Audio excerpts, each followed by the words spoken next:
आपके साथ साथ बिग बॉस ओटीटी का ये शो मच्छर चुपचाप निकल यार। तू शाला बन कहीं कुछ आने बनू इसके बाद मुझसे बात नहीं करेगी। किसी ने डरता निकालना है, जब मर्जी निकाल ले, अभी निकलूं बाहर। छोड़ दोस्तों, बिग बॉस काफी सालों से एक हिट शो रहा है, लेकिन क्या आपने कभी ये सोचा है कि इसमें पार्टिसिपेट करने वाले लोग कितना पैसा कमाते हैं? सलमान खान को होस्ट करने के लिए कितना पैसा मिलता होगा और आखिर शो खुद कहां से पैसा कमाता है? इसके अलावा जो शो का पैसा है, क्या वो टीवी चैनल या जियो सिनेमा के पास जाता है या फिर किसी और के पास?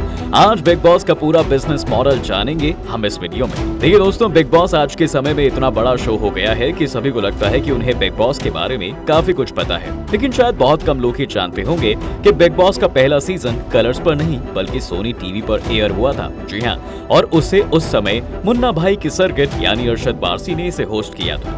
इसके अगले साल ये शो वायाकॉम 18 के जरिए कलर्स पर पहुंचा और वहां पर इसे शिल्पा शेट्टी ने होस्ट किया था। शिल्पा शेट्टी को इस जॉब के लिए इसलिए भी चुना गया था, शायद क्योंकि वो ब्रिटेन में सेलिब्रिटी बिग बॉस नाम का एक शो 2007 में जीत चुकी थी और उसी बिग ब्रदर शो से इंस्पायर होकर बिग बॉस बनाया गया। इसके बाद बिग बॉस के तीसरे सीजन को अमिताभ बच्चन ने भी होस्ट किया था और फाइनली चौथे सीजन और उसके बाद से सलमान खान को होस्ट के तौर पर रखा गया था। शुरुआती समय में सलमान खान बिग बॉस से 5 करोड़ रुपए हर हफ्ते चार्ज किया करते थे, लेकिन बिग बॉस के लेटेस्ट सीजन यानी बिग बॉस ओटीटी 2 में उन्होंने 25 करोड़ रुपए पर वीक चार्ज किए थे। साथ ही संजय दत्त, फराह खान और करण जौहर भी अलग अलग समय पर शो को होस्ट कर चुके हैं। इसके अलावा अगर हम कंटेस्टेंट्स की बात करें तो उन्हें मिलने वाला पैसा उनकी फेम और वो किस तरह की ऑडियंस को शो पर ला सकते हैं, इस बात पर डिपेंड करता है। ज्यादातर कंटेस्टेंट्स के साथ वीकली डील की जाती है, जिनमें उन्हें हर हफ्ते करीब 1 से 2 लाख रुपए के करीब दिए जाते हैं। सोर्सेज की माने तो इस बार बिग बॉस ओटीटी 2 में आने वाली पूजा भट्ट को हर हफ्ते 3.1 लाख रुपए दिए जा रहे थे और एल्विश यादव, जो बाद में इस शो को जीते भी, उन्हें पूरे शो के लिए करीब 10 से 15 लाख रुपए ही मिले थे। लेकिन ज्यादातर कंटेस्टेंट्स के साथ वीकली पेमेंट्स की डील ही होती है, इसलिए आप समझ गए होंगे कि क्योंकि ये कंटेस्टेंट्स घर में रहने के लिए कुछ भी करने को तैयार हो जाते हैं, फिर चाहे उन्हें कोई मुश्किल टास्क करना हो या फिर घर में लड़ाई करवाकर जनता से सिंपैथी बटोरना, इनकी पेमेंट ही इस पर निर्भर करती है कि वो कितने हफ्ते तक यहाँ पर सरवाइव कर सकते हैं। इसके अलावा बिग बॉस के कुछ सीजन्स ऐसे भी रहे हैं दोस्तों, जहाँ पर सेलिब्रिटीज के अलावा आम लोगों को भी शो का हिस्सा बनाया गया था और उन लोगों को हर हफ्ते शो पर रहने के लिए 25,000 रुपए दिए जाते थे। अगर देखा जाए तो बिग बॉस के खर्चे में जो सबसे बड़ा खर्च है वो है खुद होस्ट सलमान खान को अफोर्ड करना। सारे कंटेस्टेंट्स की पेमेंट मिलाकर भी आप सलमान की एक दिन की पेमेंट नहीं दे सकते। इसके अलावा बिग बॉस के ज्यादा खर्चे नहीं हैं, क्योंकि उनका सारा का सारा शो एक ही सेट पर शूट होता है, जो कि एक घर है, और क्योंकि यहाँ किसी डेडिकेटेड कैमरा क्रू या बहुत से दूसरे लॉजिस्टिकल क्रू की जरूरत नहीं पड़ती है, तो वो भी काफी खर्च बचा लेता है। अगर हम बिग बॉस के घरों की बात करें तो सबसे पहले 4 सीजन्स को लोनावला में शूट किया गया था, जिसके बाद 5वें सीजन के लिए वो करजात गए थे। 6ठे से लेकर 12वां सीजन दोबारा लोनावला में ही शूट हुआ था, जो अब रेनोवेट हो चुका है, और सीजन 13 के बाद से अभी तक जितने भी सीजन आए हैं सभी गोरेगांव में ही शूट हुए हैं। खैर, अब आते हैं शो के पैसे कमाने के तरीके पर। देखिए, किसी भी टीवी शो के लिए एक बड़ा रेवेन्यू सोर्स जो है वो एड्स है, और जो वो चलाते भी हैं। बिग बॉस के हर एपिसोड में करीब 25 मिनट का एड स्लॉट होता है, और जब ये शो टीवी पर आया करता था तब ये दिन में 3 बार चलाया जाता था, यानी कि 75 मिनट्स के एड दिन में बिग बॉस के कारण चलते थे। अब वैसे तो सबसे ज्यादा कीमत रात के एड्स की ही रहती है, क्योंकि वो प्राइम टाइम था, लेकिन हम मानकर चलते हैं कि 20 से 3% का फर्क ही रात के प्राइम टाइम एड्स और बाकी दिन के रिपीट टेलीकास्ट में रहा होगा। हर 10 सेकंड के एड टाइम के लिए बिग बॉस करीब 2 से 3 लाख रुपए चार्ज करता था, लेकिन अब क्योंकि ये सिर्फ ओटीटी पर आना शुरू हो गया है, इसलिए मुमकिन है कि अब इस सोर्स से ये या तो वो ज्यादा पैसा ना कमा पाए या फिर उनके एड स्लॉट के रेट्स में बदलाव आया हो। इसके बाद हम चलते हैं दूसरे रेवेन्यू सोर्स की तरफ, जो कि है स्पॉन्सर्स, और बिग बॉस के पास काफी स्पॉन्सर्स हैं। इस स्पॉन्सर्स की लिस्ट में सबसे पहले आते हैं प्रेजेंटिंग स्पॉन्सर, यानी वो स्पॉन्सर जिनका नाम शो से पहले लिया जाएगा।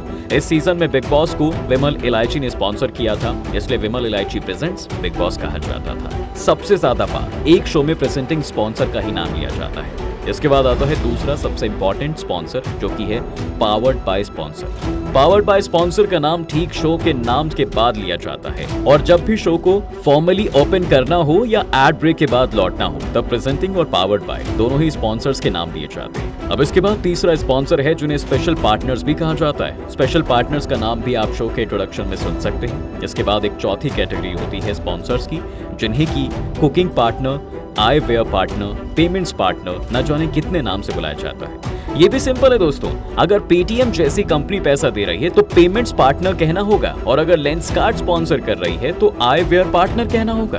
इस तरह के स्पॉन्सर्स का नाम आप शो के दौरान मेंशन होते हुए नहीं सुनेंगे, लेकिन कभी कभी किसी टास्क के लिए या फिर रिवॉर्ड के तौर पर जब भी शो को मौका लगता है तो वो इन ब्रांड्स को भी शो के फॉर्मेट के हिसाब से एडजस्ट कर लेते हैं। अब स्पॉन्सर्स के बाद एक और भी तरीका है जिससे बिग बॉस पैसा कमाता है, और वो है फिल्म प्रमोशंस करके। जी हाँ, जितनी भी फिल्म बिग बॉस पर प्रमोट होने के लिए आती हैं उन्हें भी बिग बॉस को पे करना पड़ता है, और ये पेमेंट शो के मार्केटिंग बजट से ही जाती है।